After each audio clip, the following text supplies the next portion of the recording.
कहानी दिवास्वप्न। कैसे कैसे अजब खेल खेलती रहती है ये जिंदगी हमारे साथ। ऐसे लगता है जैसे ऊपर बैठा कोई हमारे जीवन का मास्टर प्लान बना रहा है और हमें बस उसी हिसाब से चलना होता है। हार जीत का फैसला वही करता है, हमें तो बस आंख मूंद कर उसे स्वीकारना होता है।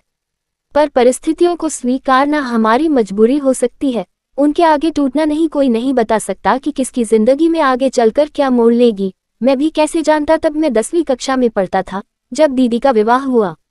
घर जैसे सूना हो गया और मैं उदास। माँ ने समझाया, दिल्ली दूर ही कितनी है, छुट्टियों में चले जाना। और मैं छुट्टियां होते ही दिल्ली जा पहुंचा। खूब खुश हुआ दीदी जीजू से मिलकर, खूब मन लगा मेरा। दीदी तो थी ही, उनके ठीक नीचे वाले फ्लैट में मेरा हमउम्र हेमंत रहता था। उसके घर के सभी लोग बहुत अच्छे थे। स्नेहिल माँ, जो हर रोज कुछ नया बनाकर खिलाती, और छोटी बहन कम्मो, नाम तो उसका कामिनी था पर सब प्यार से उसे कम्मो बुलाते। कनककली सी हिरनी जैसी चंचल और मासूम आंखों वाली कम्मो। सो अब मेरा समय दीदी के घर से अधिक वही कटता था। यह उम्र ही शायद ऐसी होती है जब लड़कियों से बात करना, आसपास उनकी उपस्थिति अच्छी लगने लगती है, और कोई लड़की देखकर मुस्कुरा भर दे तो कई दिनों तक और रातों को भी बस वही चेहरा दिखाई देता है। सच तो यह है कि दीदी के घर हर छुट्टी में पहुंच जाने का एक कारण ये भी था, एक प्रमुख कारण।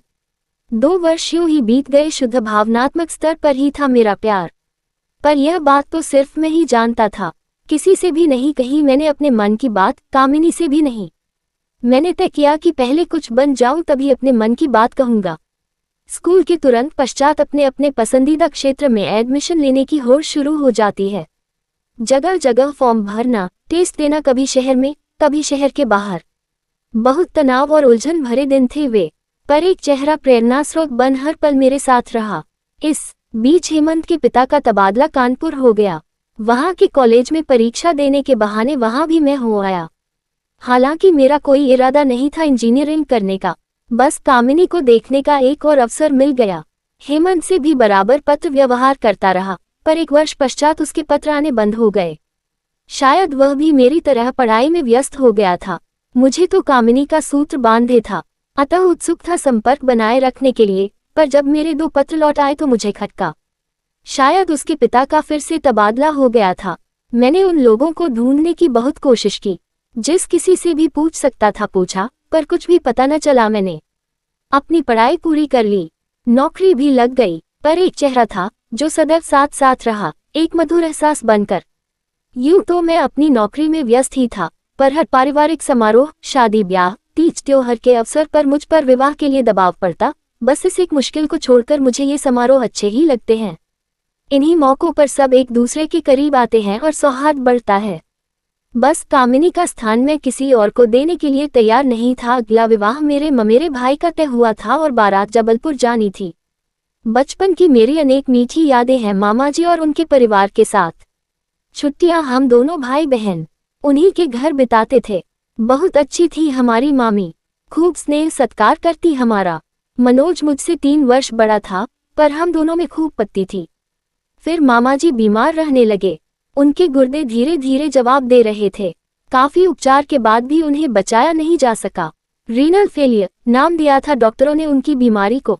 माँ कई बार उन्हें देखने गई थी, और जब अपने इकलौते भाई को वह अंतिम विदाई देकर आई थी तो कई दिनों तक हमारे घर का वातावरण बोझिल रहा था। फिर मनोज के मामाजी माँ बेटे दोनों को अपने साथ लिवा गए। उनका कहना था कि उनकी नजरों के सामने रहेगा तो कुछ बन जाएगा। मनोज से मिलना मिलाना कुछ कम हो गया था, और उन्हीं की सख्त पर सही निगरानी का ही फल था कि मनोज अब एक काबिल कंप्यूटर इंजीनियर बन चुका था और उसका विवाह होने जा रहा था। हमारी मामी जी की बगिया में फिर से बहार आने वाली थी और हम सब खुश थे। उनकी इस खुशी पर जबलपुर स्टेशन और फिर जनवासे में बारात की बहुत अच्छी देखभाल की जा रही थी। उस भीड़भाड़ में एक चेहरा था जो कुछ परिचित सा लग रहा था। उसका अमेरिकी स्लैंग के साथ बोलने का ढंग और गठा हुआ शरीर, फिर भी वह कुछ अपना सा लग रहा था तो वह कन्या पक्ष का ही। भाग दौड़ करके वह सबकी सुख सुविधा जुटाने का उपक्रम कर रहा था। कौन हो सकता है? दिमाग पर बहुत जोर देने पर भी मैं उसे कोई नाम नहीं दे पा रहा था। जब वह मेरे समीप आया तो खुशी से बोला, श्रीधर तुम, अब तो मुझे भी देर नहीं लगी अपने खोए हुए हेमंत को पहचानने में। अपने बारे में उसने बताया कि यहाँ तो उसे कहीं दाखिला मिला नहीं, पर सौभाग्यवश अमेरिका में छात्रवृत्ति भी मिल गई और दाखिला भी। वही पढ़ाई करके अब नौकरी भी वही कर रहा है। एक दूसरे का हालचाल जान लेने के पश्चात जब मैंने पूछा, पर तुम यहाँ कैसे, तो हंसकर बोला, लो मेरी ही बहन के विवाह में बाराती बनकर आए हो और मुझसे पूछते हो कि मैं यहाँ कैसे, कोई नहीं जान पाएगा। कितना कठिन हो गया था उस वक्त मेरे लिए अपने भावों को नियंत्रण में रख पाना। लगता था किसी ने मेरे मन पर दहकता अंगारा रखकर आदेश दिया हो, खबरदार, चेहरे पर कोई शिकन न आए। मुझे मुस्कुराना था पुराने दोस्त से दोबारा मिलने की खुशी में। हर्ष और उल्लास के इस अवसर पर मुझे मुस्कुराना था।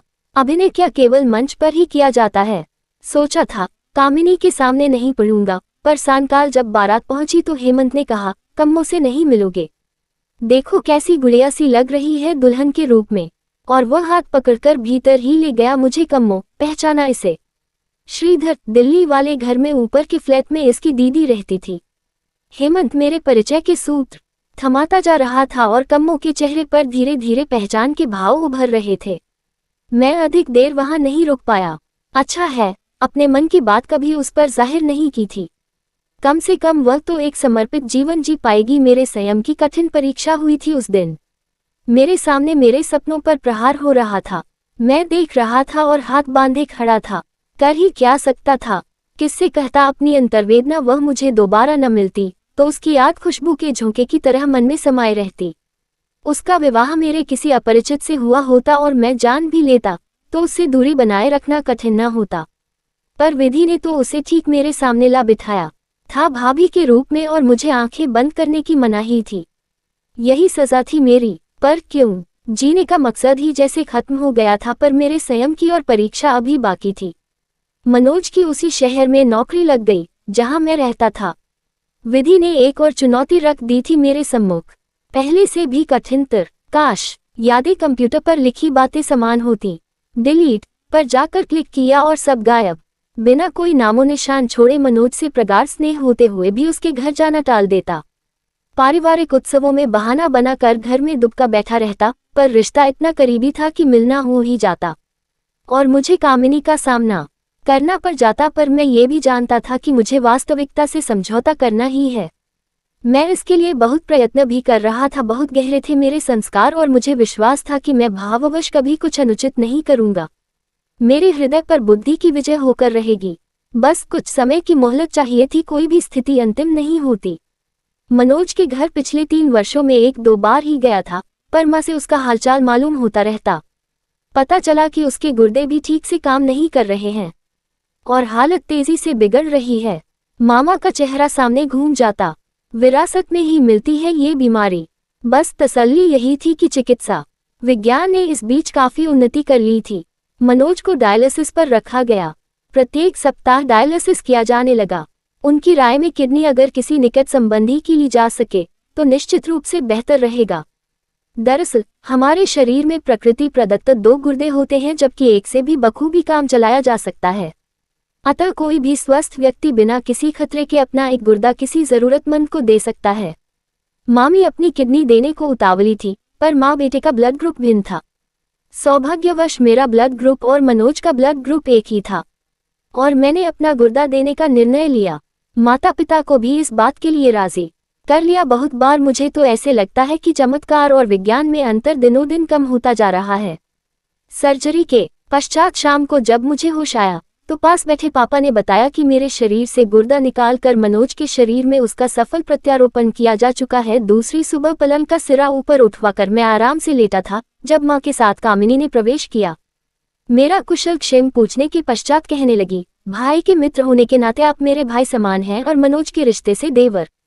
पर मनोज को नया जीवन देकर आप हमारे लिए ईश्वर तुल्य हो गए हैं। मैं आपका आभार न तो शब्दों द्वारा व्यक्त कर सकती हूँ, न कभी चुका सकती हूँ। मुझे यह आभार की बातें बहुत असहज करती हैं। क्या उत्तर दिया जाए इन बातों का? अतः मैंने बात का रुख मनोज की देखभाल एवं उसके भावी इलाज की तरफ मोड़ दिया।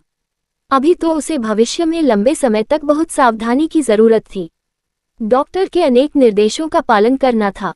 कई बार मानव शरीर प्रत्यारोपित गुर्दे को अस्वीकार भी कर देता है, अतः उचित अंतराल पर टेस्ट कराते रहना पड़ता है। खान पान की एवं अन्य अनेक सावधानियां रखनी पड़ती हैं। तब पहली बार मुझे महसूस हुआ कि सत्य का सामना करने से हम जितना घबराते हैं वास्तव में वह उतना कठिन होता नहीं। बस कल्पना में ही हम ऐसा मान लेते हैं। कामिनी से बात करते हुए मैंने अनुभव किया कि मैं उससे सामान्य रूप से ही बात कर पा रहा हूँ, जैसे किसी भी परिचित से की जाती है। एक दिवास्वप्न में ही तो जी रहा था मैं अब तक, ये जानते हुए भी कि वह कोरी भावुकता है, नासमझी है, ये जानते हुए भी कि टूट चुका है मेरा स्वप्न। मैं आंखें मूंद उसी में विचर रहा था। इस दिवास्वप्न में जीने के कारण ही तो मैं अपने एक आवश्यक कर्तव्य से भी विमुख रहा था अब तक। मैंने निश्चय किया कि भविष्य में मैं मनोज की तीमारदारी की पूरी जिम्मेदारी लूंगा। अस्पताल ले जाने, दवा आदि के इंतजाम में भरसक योगदान करूंगा। मामाजी की अनुपस्थिति में तो ये काम मुझे पहले ही करना चाहिए था, पर मैं अपने कर्तव्य से दूर भागता रहा था। क्या मैं नहीं जानता था कि कामिनी और मनोज की खुशियां परस्पर एक दूसरे पर निर्भर हैं। मेरी दिली कामना थी कि ये खुशियां यूं ही बरकरार रहें। मेरा विवेक जागृत हो चुका था। कामिनी से स्वाभाविक ढंग से ही बात करते हुए मैंने उसके माता पिता के बारे में, हेमंत के बारे में पूछताछ की। दिल्ली में ग्रीष्म अवकाश की मस्ती याद की। सामने बैठी कामिनी का चेहरा उस चेहरे से बिल्कुल भिन्न था जो अब तक मेरी यादों के झरोखे से झांकता रहा था। अपने तसव्वुर में उसके छूने की कल्पना मात्र से ही मैं स्वयं को रोमांचित महसूस करता था, पर उस रोज जाते समय जब कामिनी ने मेरी बांह पर हाथ रख शुभकामनाएं दी तो मुझे वैसा कुछ भी महसूस नहीं हुआ। जिंदगी ने हमें डिलीट की सुविधा न दी हो अपनी यादों को मिटाने के लिए, पर सही और गलत में पहचान करने की बुद्धि, उन पर अमल करने की क्षमता अवश्य दी है। उन्हें अनदेखा कर उन्हें धुंधलाने की शक्ति अवश्य दी है। बुद्धि के आदेश पर मैंने स्वयं को कटिबद्ध कर लिया नए सिरे से जिंदगी शुरू करने के लिए।